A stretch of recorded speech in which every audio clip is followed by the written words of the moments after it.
One of the people whom I greatly admire is my fellow countryman, Mary Robinson.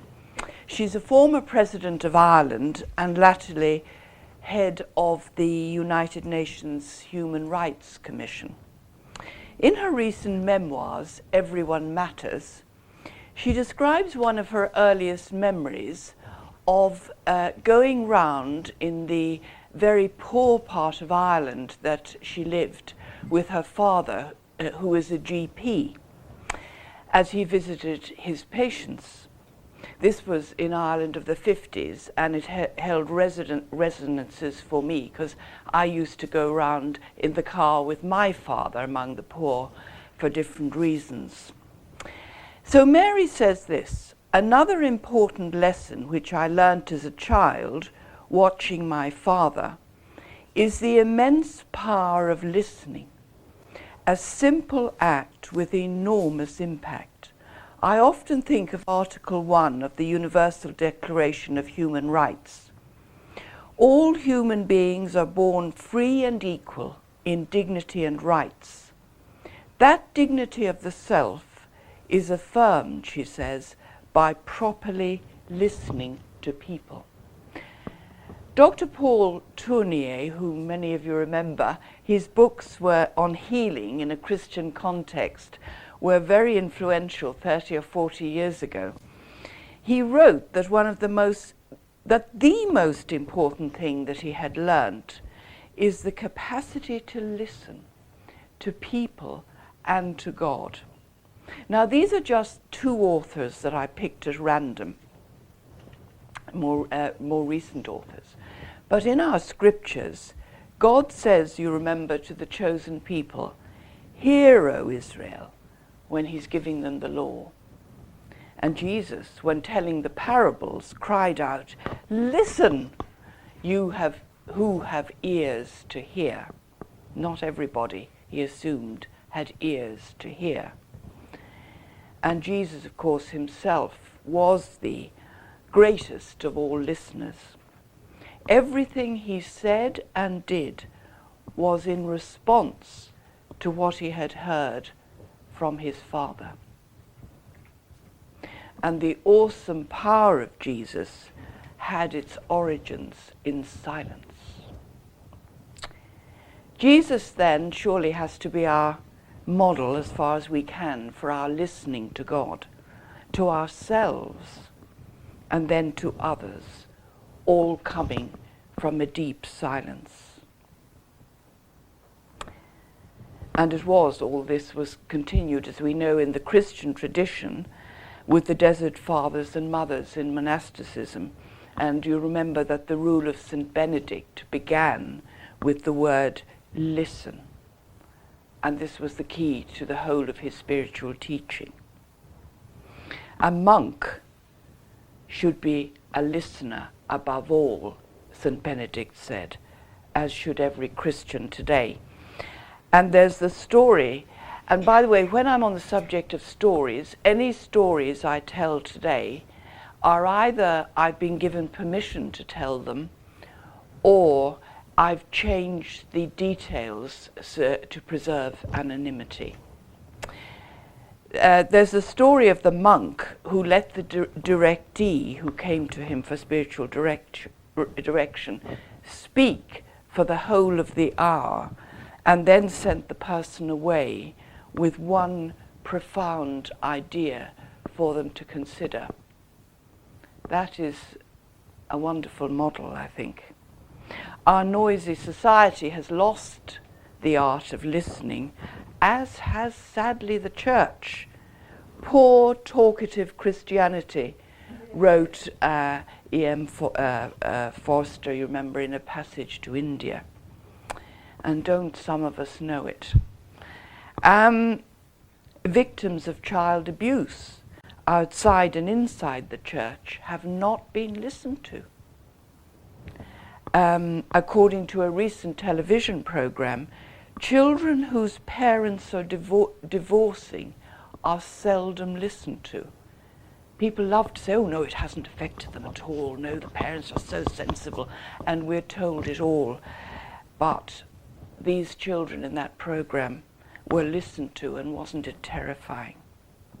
And the last government has admitted that they lost the last election, because they didn't listen to the electorate.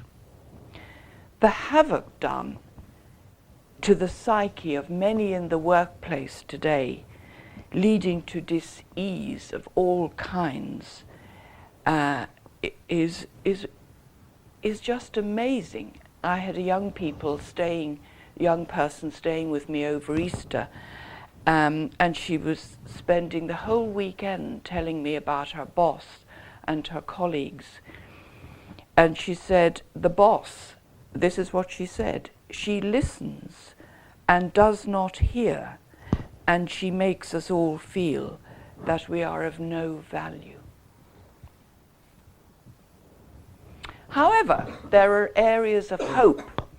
The Reverend Anne Long, who founded the Christian Listeners of the Acorn Trust, some of you may know of it, when she came to a fork in the road of her life, she went on retreat, hoping that God would guide her as to what to do next. And she was sitting in the chapel one day in the retreat house, and she had a very definite vision of the head of a person, ordinary head with no ears. And she pondered on this and asked for guidance as to what it meant. And the rest is history, as they say. God was saying to her, this is what most people are like. And this is what the church is like. And you have to do something about it.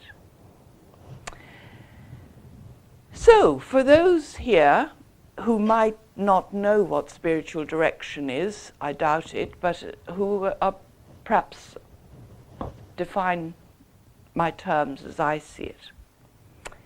Let me begin with what it isn't, because people have said to me, well, how do you differ from Eilish, for example?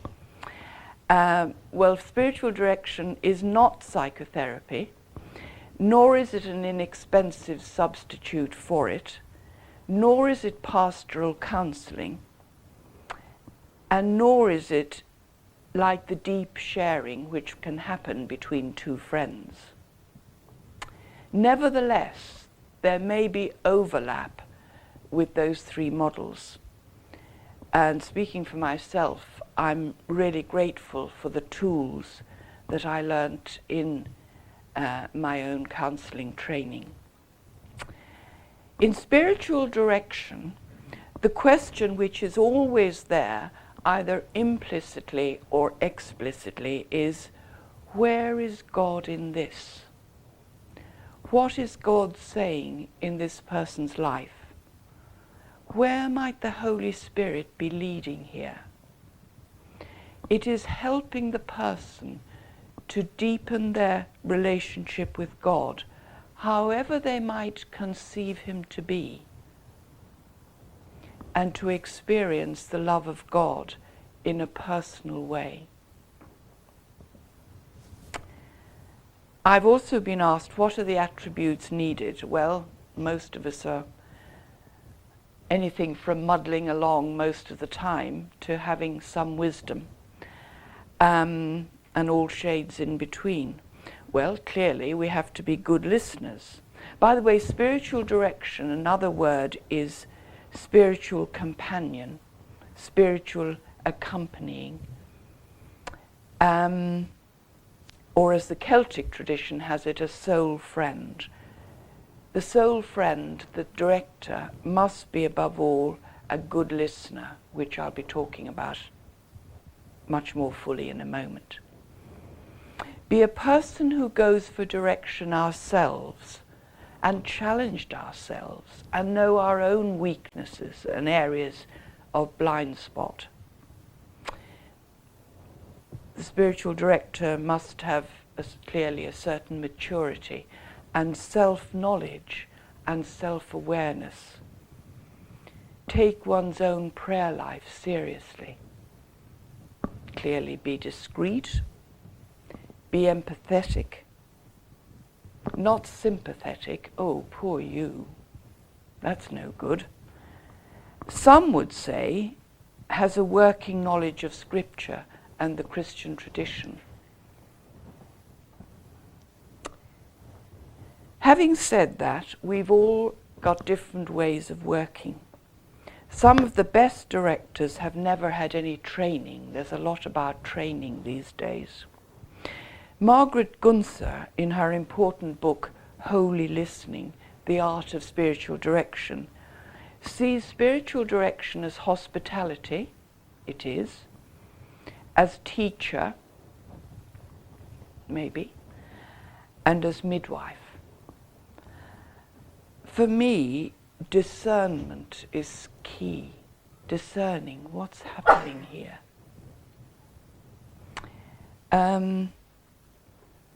Who carries out spiritual direction? Well, traditionally, the spiritual director has been carried out by priests who has the cure of souls, and the people who came for spiritual direction tended to be other priests and nuns, and it tended to be a very elitist occupation. With few exceptions, books on spiritual direction were and are written by men. Martin Thornton, Kenneth Leach, Morton Kelsey, and Tilton Edwards being among the best known. But now, as I look around the Roman Catholic and Anglican traditions, which I know best, most of the directors seem to be lay women. I find that interesting. Priests are no doubt too busy running 6 parishes and being managers. How did my own ministry develop? And I'm often asked this, you know, I think they're saying, how did somebody like you get into it? As a family with 3 children under 12, we came to live in Essex after 5 very happy years in living in France. We came to Essex, where we'd never been before, where we didn't know a soul, and it was all very strange. My husband was in a new senior job and was very taken up with that, and the children were unhappy at school. The toddler at the time at home took whatever little energy I had, for, as Eilish says, depression takes all your energy. And I was very depressed. The village church had been decimated by a recent scandal, and the vicar had left. And we happened to arrive at the service the Sunday after this big scandal, and it was all terribly hush-hush. One of the children turned to me and said, "This feels like a funeral." And it was taken by an elderly lay reader who was barely able to stand, and he said, "Come unto me, all ye that are heavy laden, and I will refresh you." It was all so dull and lifeless, and I descended in what I now see, I recognize to be grief for my former life and friends and church, which we'd left behind in France. It was grief. But there were bits of manna in the wilderness, which there always are, and the bits of manna, the first bit of manna, was a booklet which somehow fell into my hands by Martin Israel. Now, we're all noticing how often Martin Israel is being mentioned this weekend, and what's that saying, 10th anniversary, etc. But I didn't know this when I'd written this. But anyway, his booklet, The Spirit in Daily Life, or something like that, I thought, this is me. This is exactly food for my soul, this man, whoever he is. He understands people. And this was followed by my discovery of some of his tapes from this fellowship. I don't know how I got hold of those either, but I used to send for them, and I used to think, gosh, whatever organization this is, you know, they're speaking a language that I've never heard in the church, but my goodness, it's truth. And I used to send for these, and a lot of them were by Martin himself, and they spoke deep to my soul. Some of them were on various aspects of healing, just what I needed, although I only partially understood what healing meant at the time. So after about a year of this misery with bits of manna, word started going round the village that a new rector had been appointed, again called Martin. He was being described as a very good listener. He was indeed a very good listener and was very perceptive too. And it didn't take him long to discover that I was in deep trouble. I didn't say anything, but he picked up all the signals, the good listener. He started to come every Monday afternoon at 2. There I was with my toddler sitting about, and he would come. And contrary to my normal way, for in those days I was an extremely private person, I found myself pouring out all my woe and grief and loneliness and depression and the absence of God.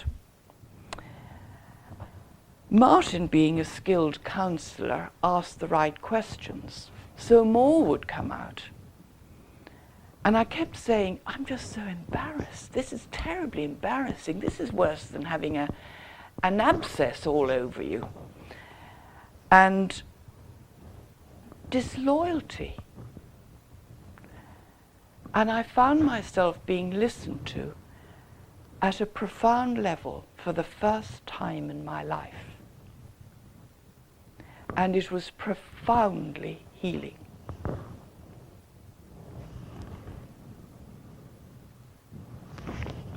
After some months of these therapy sessions, I noticed that people in the village I was getting to know, like on a superficial level as you do, like mothers at the school gate, that they started telling me their problems, though I hardly knew them. After a while, I told Martin, I said, you know, I think God is calling me to be a marriage guidance counsellor or something. All these people, and I don't know what to say. Martin said, no, you shouldn't be a marriage guidance counsellor, you should be a lay reader. And I said, but only old men do that. You must be mad, I said. By this time I got to know him very well. And I'd also, you know, got to be much more sort of open. Anyway, I said I could never speak in public. I mean, that, you couldn't imagine me, could you, Martin? He said, well, Moses and Jeremiah said the same thing. And you'll recognize by now that he was in spiritual direction mode. He had and still has a great deal of discernment, because underneath this miserable young woman then, who was, you know, who had loads and loads of problems, he saw that maybe I had some gifts. So through his deep listening on his part, I was being healed and put on a new path that I couldn't possibly have envisaged. And that's good spiritual direction. 9 years as a lay reader, 2 years training as a counsellor, 3 years ordination training, and 2 years spiritual direction training with the Benedictines at Cockfosters all followed. And that all happened through one person who listened.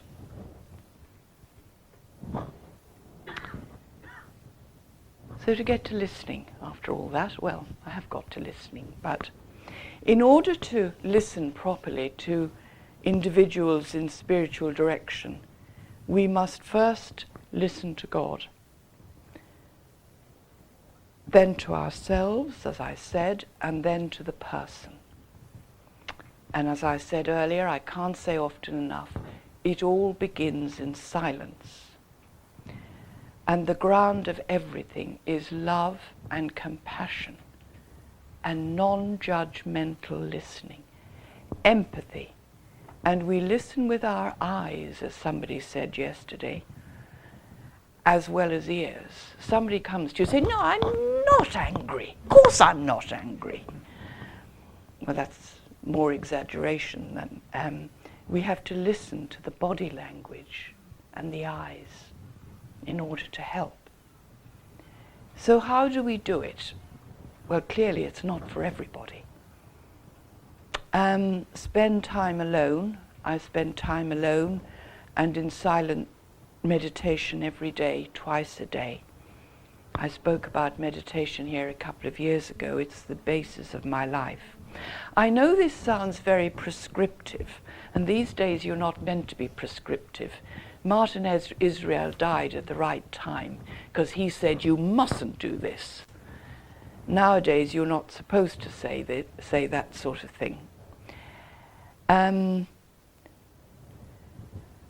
just describing my own practice, and it's how I'm made and the way to which I'm drawn. And I wouldn't be the right spiritual director for everybody, clearly, nobody is. At first, this path of spiritual direction is hard for the director because being cleared out always is. And my first clearing out took place with my rector, Martin. And as Martin Israel always said, do you remember, the ego has to get out of the way.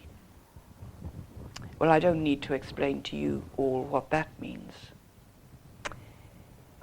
To give you an example of what not to do from the early days of my own directing, a man came to see me for the first time, and he spent the whole of the time describing his relationship with his wife, his mother-in-law, and his daughter. At the end of our session, I asked him, how long are you going to let your life be run by these three women? Why did I say that?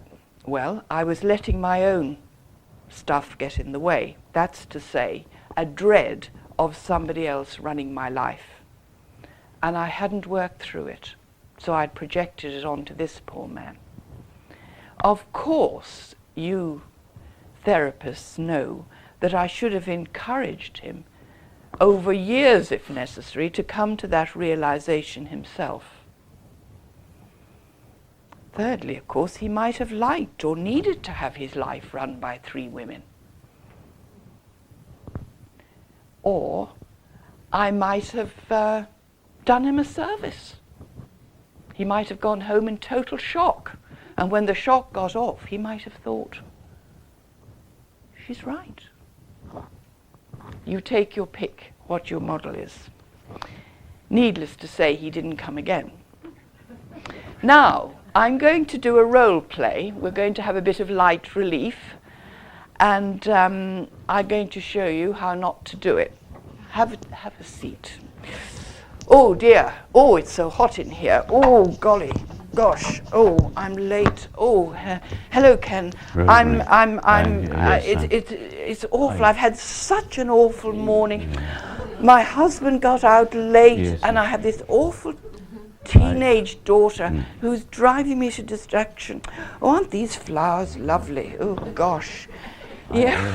I'm embarrassed. Look. Embarrassed. Look, I can only give you 50 minutes today because I have to be out. But well, what seems to be the in two areas. I'm confused. I'm embarrassed.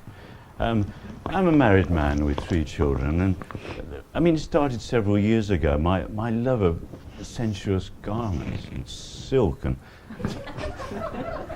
I felt I wanted to run silk over my thighs. And women's lingerie. And I ordered them online. I feel so guilty. Oh yes, I know somebody else like that, don't worry. And I don't think God understands, and I don't think he forgives, and I feel so guilty. But there's something worse than that. But I was on the train coming back from London, and a man sat next to me, and I thought, you're such a beautiful man. You mean you might be gay?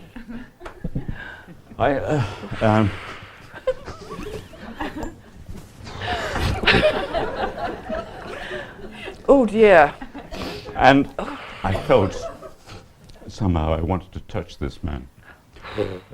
There was. I hope you didn't. Chemistry. You didn't, did you? I feel so embarrassed. I feel so ashamed. Oh, I bet you do.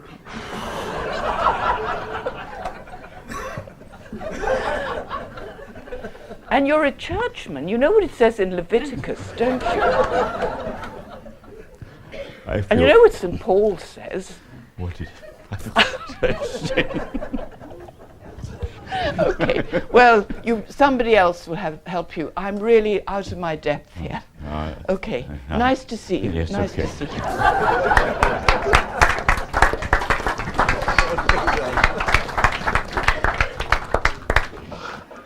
If you think that wouldn't happen, I actually went to a director who behaved like that.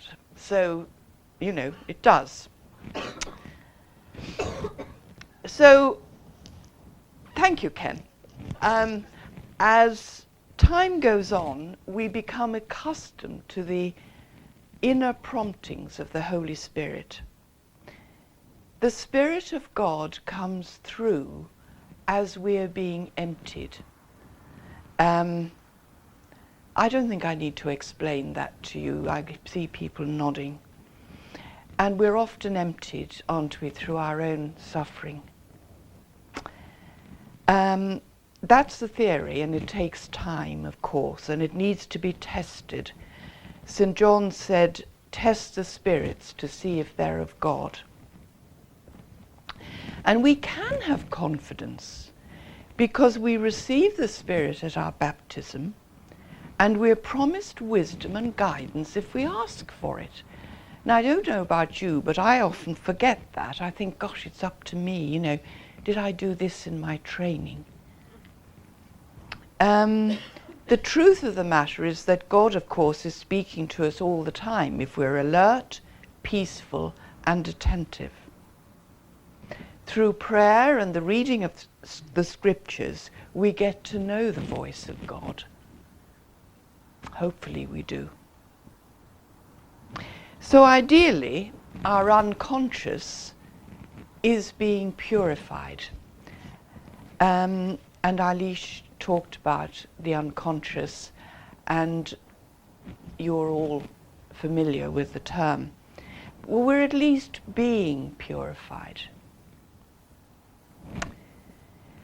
So the how and where of spiritual direction. How does it happen and where does it happen?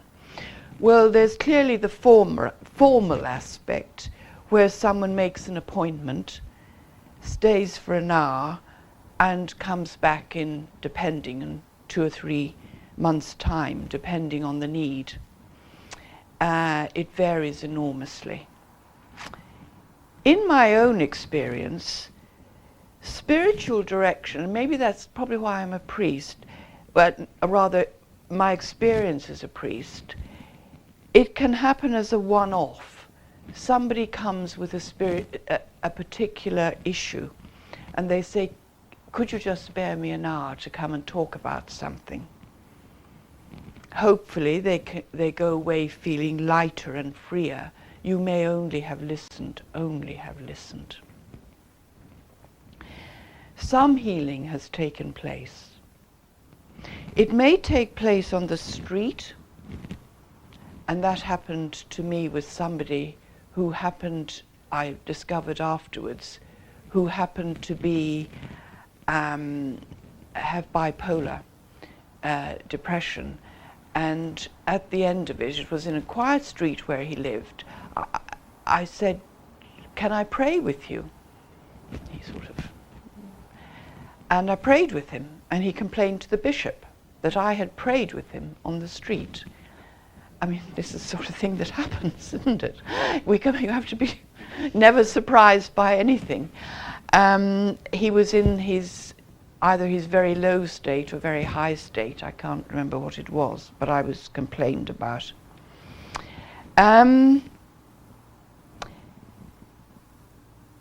In a hospital bed, spiritual direction. Anywhere and any time that healing is needed, called for. Much spiritual direction goes unnamed. You wouldn't call it spiritual direction. And I knew a few years ago a woman who did cleaning in various houses in the village. And she was doing spiritual direction for all the people she met. And she told me that she went to the big manor house in the village, and she said, "Well, I can't go there anymore." And I said, "Why not?" She said, "Well, it's haunted, and the people who lived in it have gone doolally with this haunting." So that's another job for somebody that's never been done, and it's still haunted.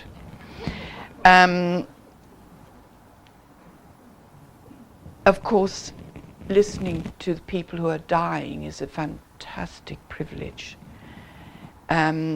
Helping people on their last journey, often to get rid of burdens of guilt or anxiety.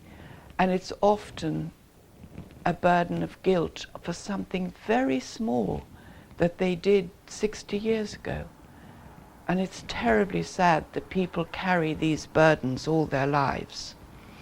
Spiritual direction, even in the chance encounter, we can offer a safe place to listen. Remember the story of Jesus' encounter with the Samaritan woman? The spiritual direction. Another story of somebody who came to have supper, an old friend we hadn't seen for years, the other evening with my husband and I. And during the course of the conversation she came with her husband as well. During the course of conversation, she told us delightedly of their new vicar, who was so marvelous in getting all the children in and terrific at doing weddings, and how fortunate they were. And I went into the kitchen to make the coffee, and she followed me in. She said, "You know, I am weighed down with guilt." And it was about the breakdown of her previous marriage. And I said, "Can you go to this marvelous vicar?" "Oh no, she's far too busy doing more important things. Anyway, she wouldn't have time for me." Cure of souls? Following the purification of the unconscious, hopefully, and our ego out of the way as much as possible, we're in a position to be listening to the spirit and to the person. That's not the same as half listening and at the same time thinking what we should say to this person. Now this needs unpacking. These words that come to us may be coming as wisdom, and we wonder where they're coming from. You remember in the scriptures, you will hear a word in your ear behind you saying, how does it finish? This is the way, walk in it, absolutely. Yeah, I often think of that. And what we say, if it is the real words of wisdom, it's usually confirmed by what we call the directee, horrible word. And they'll say, yeah, that's it. For example, and this is a composite story, but very, very true. A priest came to see me recently who was in bad odour with the bishops, and they wouldn't let him, for various reasons, take services, and he wasn't old. He came in and he poured out 40 minutes of anger about how awful the church services were that he went to. The people he met were unfriendly. As for the clergy who conducted, they were useless. And worst of all were the retired priests. Luckily, he said, I've got somebody who warns me when a retired priest comes. Beware, we retired priests. So he could stay away. What kept coming to me all the time he was speaking, like the pop-ups on a computer, was that he hadn't mourned his priesthood. He could never practice as a priest again. But he hadn't come to that realization fully. He knew it at head level, but he hadn't grieved for the priesthood that he loved. So I was able to bring him gradually to the point of recognizing that. Immediately he said, that's it, spot on. I need to grieve for my priesthood. Reflecting on that session afterwards, his anger needed to come out, and I needed to listen to it and accept it without interruption or comment. No good saying, oh, come on, not all retired priests are totally useless, or whatever. That wouldn't have helped him. To him they were. These pop-ups, as I call them, that come unbidden, one always must listen to them. They may be, they may be visual, they may be simply a thought, and they're psychic. And of course, as we all know, Martin Israel was supremely gifted in this way. Somebody said to me last night, of course, Martin Israel was a genius. He broke all the rules, but he was a spiritual genius. And just one little story I remember with amusement. I rang him for advice, because he was my spiritual director at this stage. I rang him for advice concerning a situation that I was involved with in deliverance ministry. And myself and my colleague we thought, what's this about? So I rang Martin, and he said, well, let me look in. And I said, what, now? Yes, hold on, he said. Back he came a couple of minutes later with the answer. Now that is, of course, supreme gifting. For most of us mortals, we're not so sure. The word of knowledge in 1 Corinthians 12 may come as a hunch, an intuition, and we need to be tentative in mentioning it. You know, I'm just wondering about this. Could it be this, you say to your person? And it may be the healing word, and often is. Another example. A young woman rang me to say that she'd found a breast lump. Her GP was sending her to a specialist for diagnosis, but the appointment was 3 weeks away, and she was naturally distraught. She had young children. So while I was praying for her, as I do for all directees, I had a clear picture of a doctor aspirating the lump with a needle and reassuring her that it was a harmless cyst. Of course, when you have it, you don't think it's a harmless cyst, it's cancer and you're dying. So I rang her back. I mean, I couldn't say, oh, look, I've had a vision and, you know, it could have been wrong, it could have been, you know. So I said, do you know that some of these lumps are often harmless and not cancerous at all? She hadn't thought of that, and she felt reassured. And she rang the following day and said, it's strange, she said, but I'm no longer worried. It's rolled away, and I'm very peaceful. Strange, isn't it? I thought, not strange at all, because that was the healing vision, communicated to her in a different way.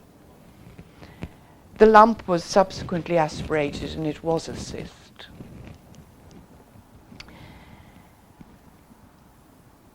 To listen does not necessarily mean to hear.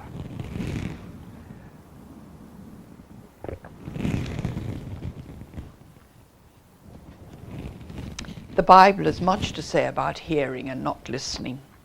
Hear my cry, O Lord. Let your ears be attentive to my supplications, says Psalm 130. And surely that's the real need of our directees too. The psalmist ends and says, I shall be healed, for my sins will be forgiven. Now that's theological language, but we need to convey that to the people who comes to see us, whether we call it spiritual direction or not. Because we may be hearing that that's what they need, and that's the burden that will be unblocked so they can go on a new path. The greatest healing of all could be said to be forgiveness. We listen to confession, although the directee mightn't call it that. It may not go and say, forgive me, Father, for I've sinned.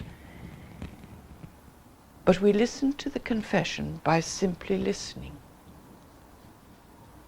The burden may fall away and healing happens. He or she may never have heard himself speak of past mistakes. And here we're both giving and receiving. Pray for me, a sinner too, says the priest as she gives formal absolution.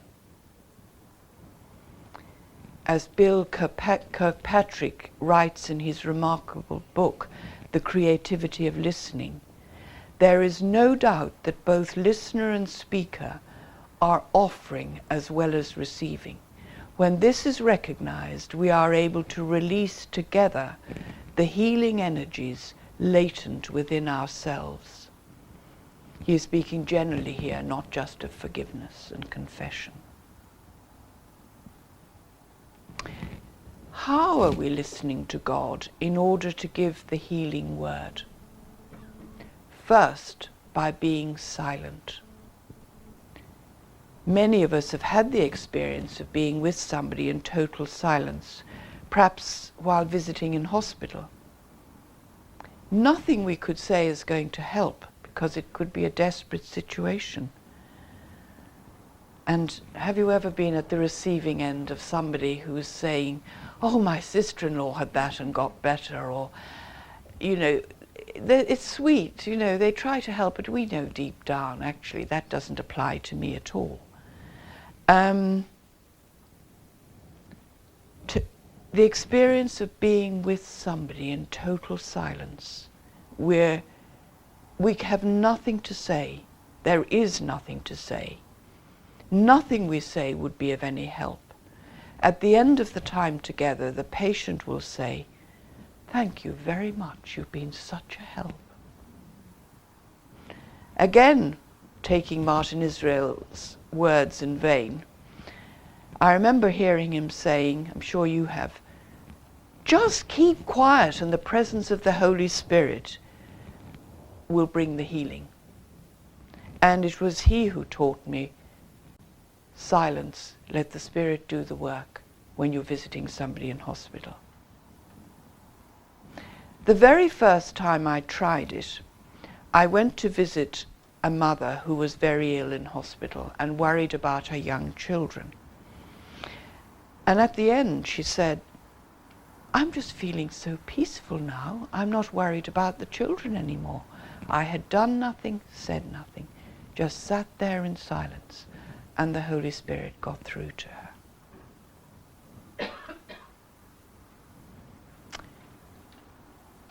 There's also something, isn't there, about someone caring enough to sit with us and simply be when we're going through it. And I often say to the church people in my church, just go and visit her, just be with her, just don't do anything. Your presence is enough. But don't send somebody who can't stop talking.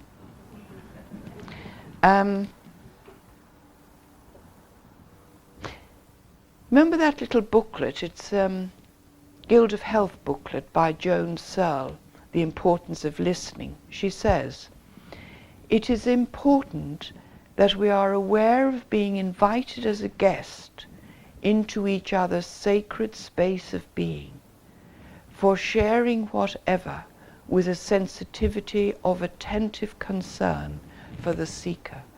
We're in sacred space when somebody allows us to share their space.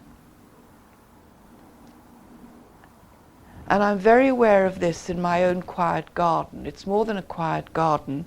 It's got a garden room and a little chapel, which used to be a wood store. They were consecrated by the bishop in 2005 as a place of quiet and healing. And many come and comment on the peace which they experience. Well, yes, it was consecrated for that. It's all the work of God. And my husband and I are just channels, unworthy as we are. We just let people be. Let people be. And the energy around us is so important as we do this work. It's the healing energies. My garden room is where I pray, except in the depths of winter when it's harder to heat. Groups pray there too. And when I see people there for spiritual direction in that little garden room, it feels a very thin place, as Evelyn Underhill called it, Pleshy Retreat House. And the soul comes to the surface, my soul and their soul. And people say they go away lighter and more at peace, all part of healing. And wasn't that the risen Christ, the great peace be with you? They were terrified. Nevertheless, it may take many sessions for the person who comes to us to feel safe enough and strong enough to allow a breakthrough into the deep place, the dark place of deep pain. And it may stir up our own pain. And that is where, that's the other side, isn't it? Those of us who are sensitive and try to be open to the Spirit, we feel the pain as well, and we have to protect ourselves. And that's where I'm aware of the Holy Spirit healing both of us. Because the person who comes to us knows by our demeanor that we can take it. There are some things we can't take. I can't take somebody who comes to me with a drink problem. I just can't do it. I send them off somewhere else. Because my father had a drink problem and I couldn't cope with it. And I still can't cope with it. And we should be, that's where we have to be very self-aware. And somebody who's much better qualified than we are. In whatever the person comes with. And we need to listen carefully to our own emotions. Is this my fear or the fear of the person in front of me. I'm picking up fear. Are you feeling afraid? And this is where, of course, I return to our own cleansing of our own unconscious. And I personally need a lot of space myself to process, to lead a balanced life, and of course for contemplation. I can't, some people can, but I can't do things on the run. In my work of deliverance, my colleague is an extrovert, and he can come from taking the children to school and home in straight away, you know, whatever. But I can't do that because I'm an extreme introvert. Carl Jung listened to so much darkness, as he called it, and he felt the pain of others so deeply that he went away for 1 month in 4 in order to discharge the pain that he'd picked up through listening. And I also have supervision, which is essential, I think, with, of course, built-in confidentiality. So I continue to grow as a listener, hopefully, and soul friend by being listened to myself and challenged in my thinking and my assumptions.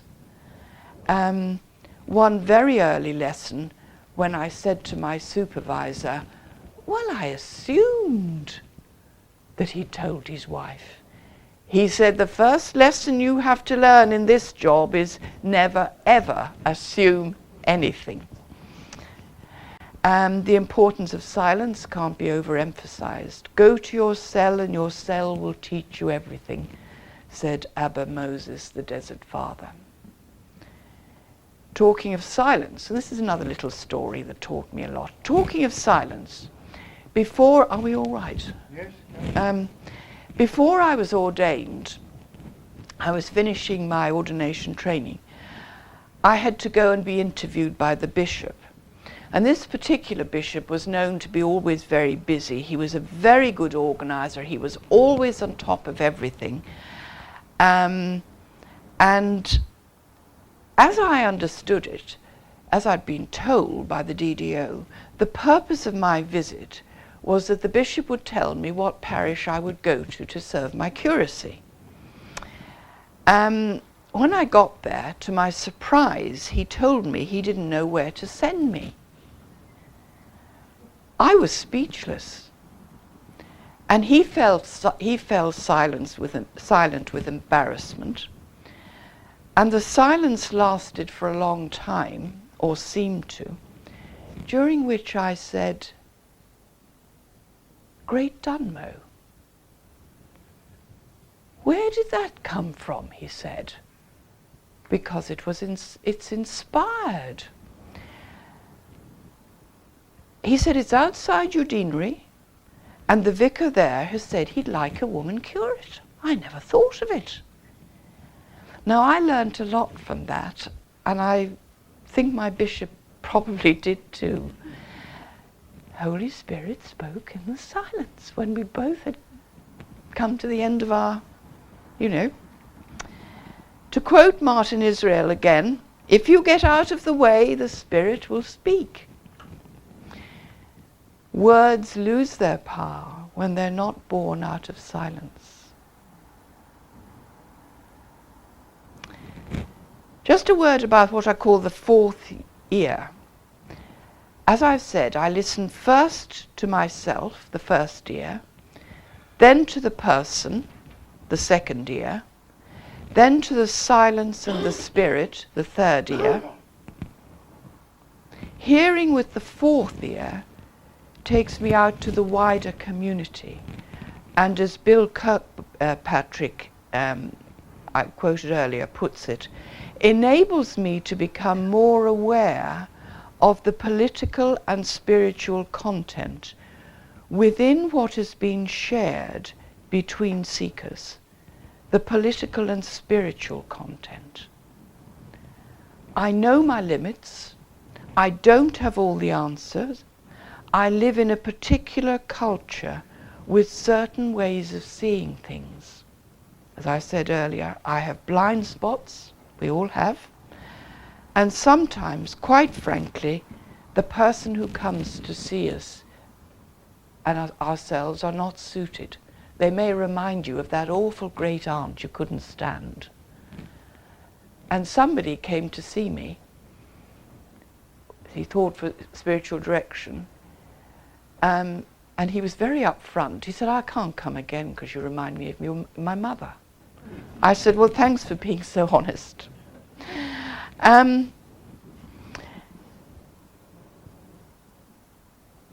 So we must always be ready to suggest other agencies who would be able to meet the person's needs better than we could.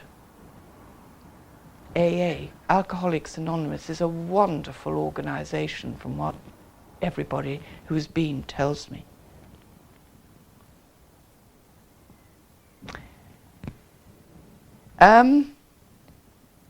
It could be a counselor. What the person needs is a counselor, not a spiritual director. Perhaps specializing in gender issues.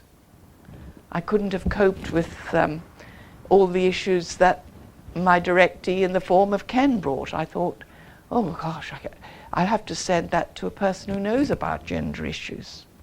But it's a very common problem that people come with these days. The inner child, somebody who's special. I went to, as a spiritual director once, to somebody who specialized in the inner child. Addictions of various kinds. We're not only involved in the healing of the individual, for we live in a world that's profoundly unhealed, don't we? Or profoundly diseased. So my person may join a group having been healed, say, oh, I could help out there. Or freed. We're always freed to do something else. Freed for the service of the kingdom, or freed for work that God has given us. It could be a group which is working for a change at a political, spiritual, or environmental level. Part of the greater, because if we see it, the problem I have with a lot of New Age stuff, it's not all wrong or misguided by any means. We'd have a lot in common, but it's often rather selfish and stops with me, and now I feel better and I can, do my own thing.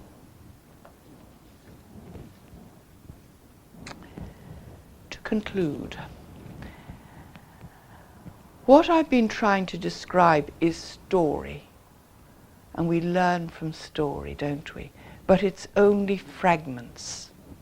We seldom hear the whole of a person's life story. And I'd often say, oh, I wonder what happened there, what their decision was.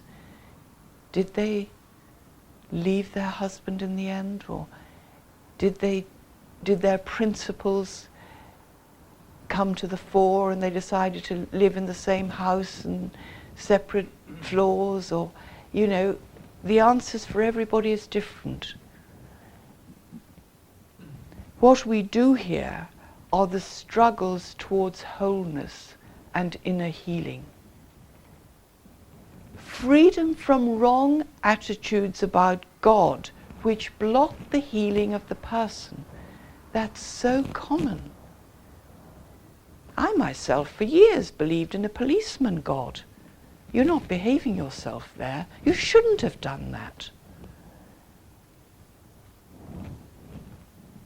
I think most people believe in a really permissive God these days who let everything happen.